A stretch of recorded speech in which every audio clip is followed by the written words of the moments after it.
So just tell us a bit about life in the 90s as a garment maker. It must have been brutal. Well, the brutal bit was the 80s. The brutal bit was when there was 300 factories going down to 60 factories, who were all wealthier than I was, all wanted to stay in business. The third generation people that owned the buildings, that had tremendous assets elsewhere that they could flog and sell to fight to stay in business, thinking there was something left, whilst at the same time the imports were coming in.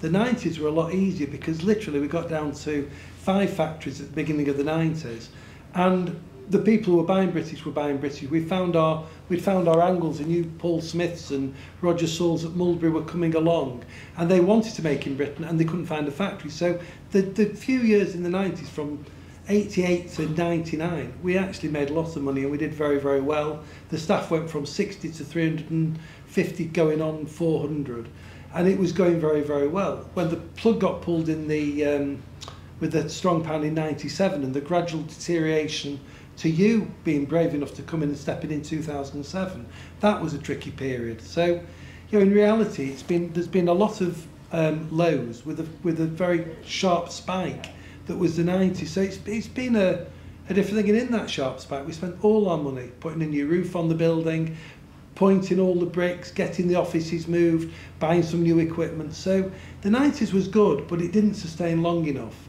But this Private White VC, with its website owning its own customers, relying on no outside forces, or splitting them down to I don't know how many hundreds of thousands of customers you've got, that feels like it's worth going to the grave to fight for. That's the way I feel about it.